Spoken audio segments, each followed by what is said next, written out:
समाजशास्त्र के अंतर्गत मैं सामाजिक अनुसंधान के विभिन्न पहलुओं को लेकर के कई व्याख्यान पहले से ही प्रस्तुत कर चुका हूं और इसी कड़ी में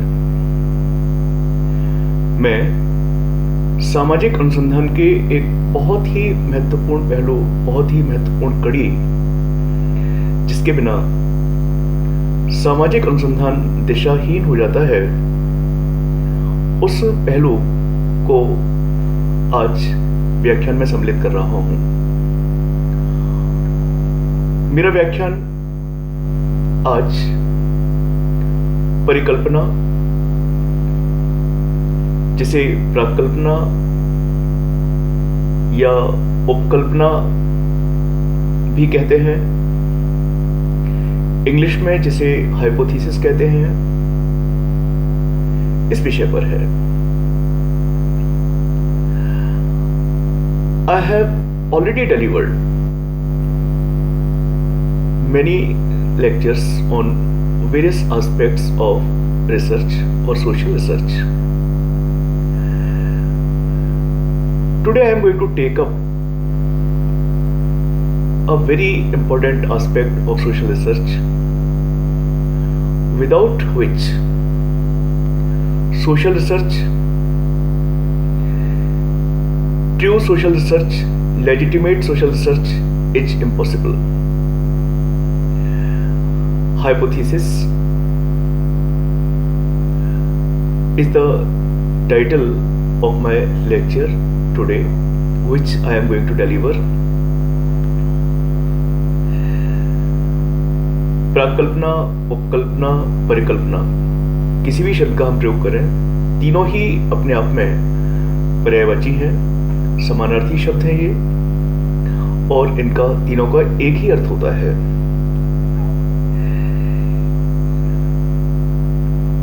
वैसे तो प्राक्कल्पना का सामान्य और व्यावहारिक जीवन में भी बहुत महत्व है। पहले मैं उन्हीं बातों पर बात करूंगा जब हम कोई नया काम करने के लिए आगे बढ़ते हैं, तो उस कार्य के बारे में हमारे मन में एक पूर्व विचार आता है। ये पूर्व विचार ही किए जाने वाले कार्य की उपकल्पना, परिकल्पना, प्राक्कल्पना या हाइपोथेसिस होता है। ये मानव स्वभाव है कि काम करने से पहले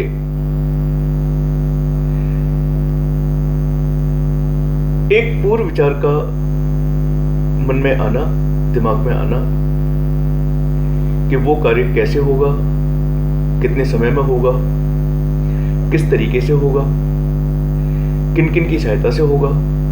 ये सारी बातें मन में चलती रहती हैं। तो ये उपकल्पना है और इसी के आधार पर हम आगे बढ़ते हैं और आगे बढ़ करके कार्य करने का प्रयत्न करते हैं, और फिर ये समय बताता है कि हम उस कार्य में कितने सफल हुए या कितने सफल नहीं हुए। तो हमारी प्राक्कल्पना ही ये निश्चित करती है कि हम उस कार्य में सफल हुए हैं अथवा नहीं हुए हैं। उदाहरण के लिए, हम यदि किसी की घर में शादी करने जा रहे हैं, उदाहरण के लिए परिवार की बेटी का विवाह है, उसका विवाह करना है हमको, बेटी के विवाह के लिए हमारे पास जो संसाधन है उनमें नकद राशि का होना, जेवर व गहने होना, बर्तन होना। मेरा तात्पर्य है कि बेटी की शादी में जो जो चीजें उपहार में दी जाती हैं उन सभी के बारे में एक पहले अनुमान लगाया जाता है कि हम क्या क्या देंगे, कितनी नकदी देंगे, कितना कैश देंगे, कितना पैसा फर्नीचर पर खर्च करना है, कितना पैसा डेकोरेशन पर करना है, कितना खर्च हॉस्पिटैलिटी पर करना है,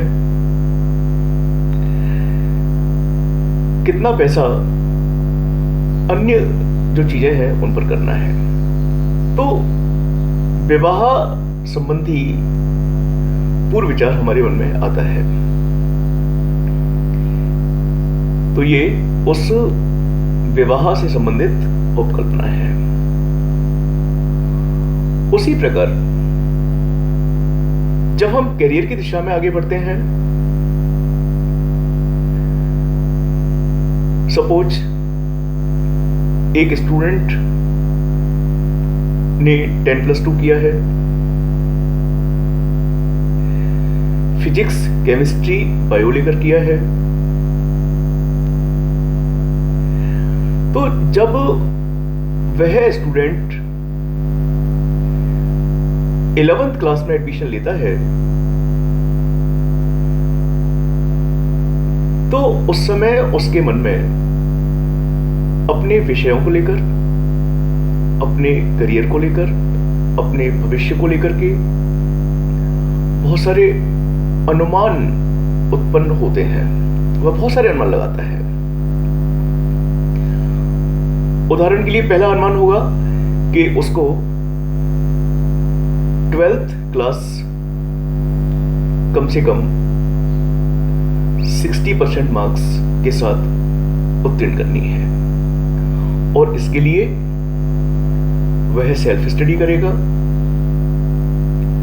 यदि आवश्यकता पड़ती है तो कोचिंग या ट्यूशन भी करेगा। तो पहली उपकल्पना रही कि उसे 12वीं क्लास में +2 में उसको प्रथम श्रेणी के साथ परीक्षा उत्तीर्ण करनी है, वो करेगा।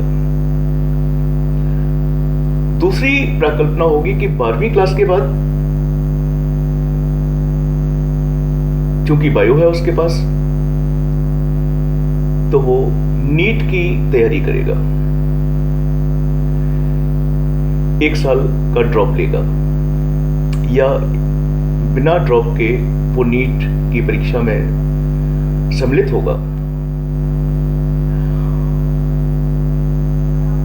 और नीट की परीक्षा की तैयारी के लिए वह कोचिंग करेगा।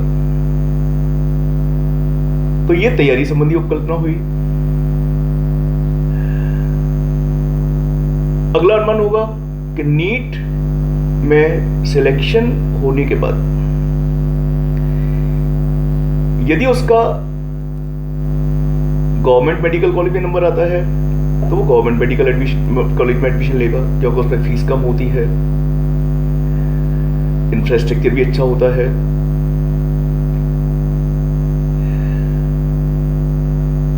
और अगर मेरिट में अच्छी पोजीशन नहीं आती लेकिन नीट क्वालिफाई कर लिया है, तो उस स्थिति में वह फिर किसी प्राइवेट मेडिकल कॉलेज में एडमिशन लेगा यदि उसके पास पर्याप्त आर्थिक संसाधन है। यह उपकल्पना हुई। अगली उपकल्पना होगी कि यदि कम पैसों में विश्व के किसी अन्य देश में उसका मेडिकल कॉलेज में एडमिशन होता है नीट के स्कोर के बेस पर, तो वह वहां भी एडमिशन लेगा या ले सकता है। अगली उपकल्पना MBBS की पढ़ाई पूरे समर्पण के साथ, पूरी मेहनत के साथ वह करेगा। अगली उपकल्पना MBBS करने के बाद वो अपनी रुचि के किसी ब्रांच में वह PG करेगा अगली उपकल्पना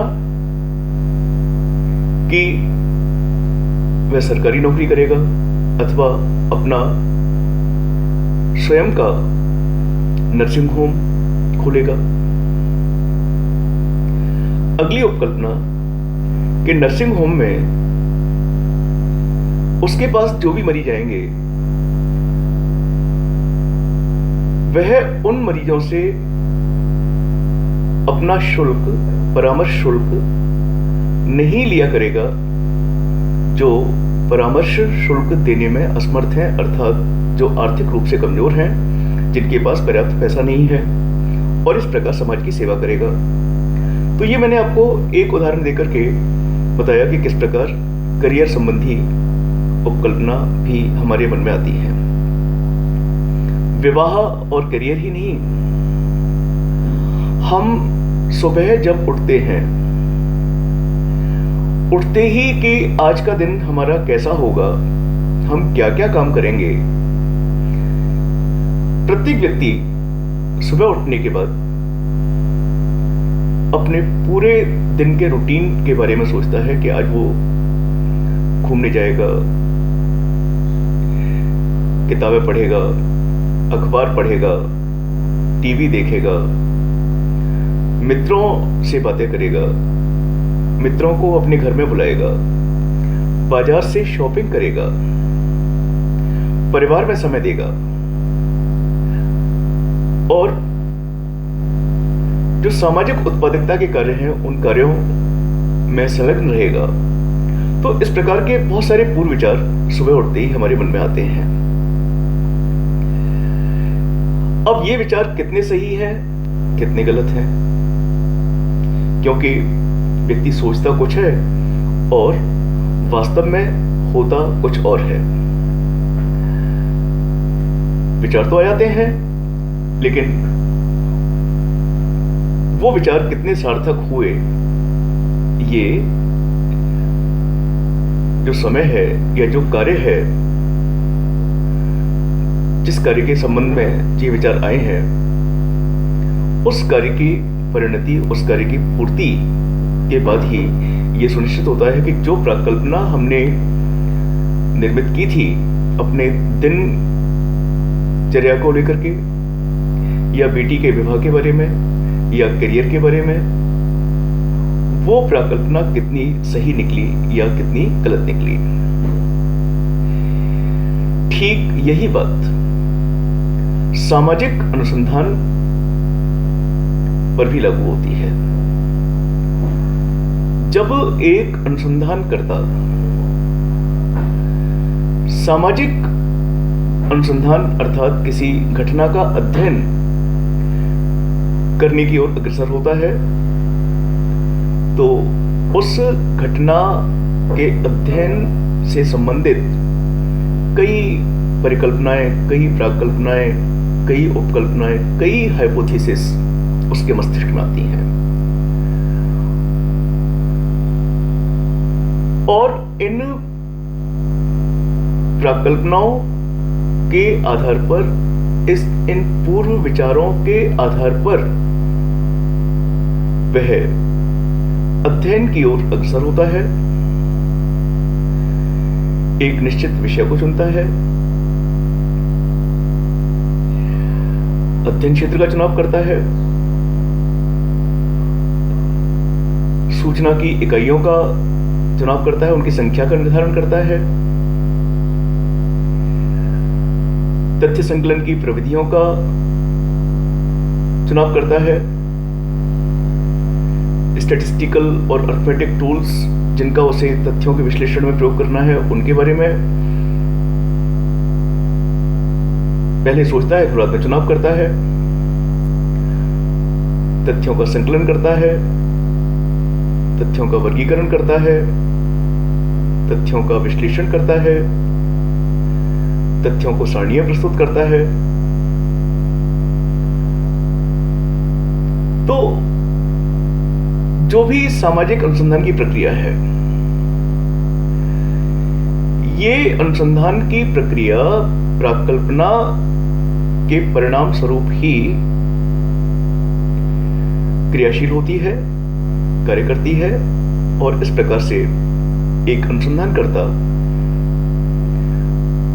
अपने अनुसंधान को करने में सफल होता है। तो मेरा सीधा सा तात्पर्य यही है कि प्राकल्पना, परिकल्पना, उपकल्पना, हाइपोथेसिस, कोई भी नाम दें, इसका न केवल व्यावहारिक जीवन में बल्कि सामाजिक अनुसंधान के क्षेत्र में विशेष महत्व है और प्राकल्पना सामाजिक अनुसंधान के लिए एक दिशा प्रशस्त करती है। अनुसंधान की प्रक्रिया को आसान बनाती है। इसलिए प्राकल्पना को निर्मित करते समय अनुसंधानकर्ता को विशेष ध्यान देना चाहिए और विशेष रूप से सक्रिय रहना चाहिए।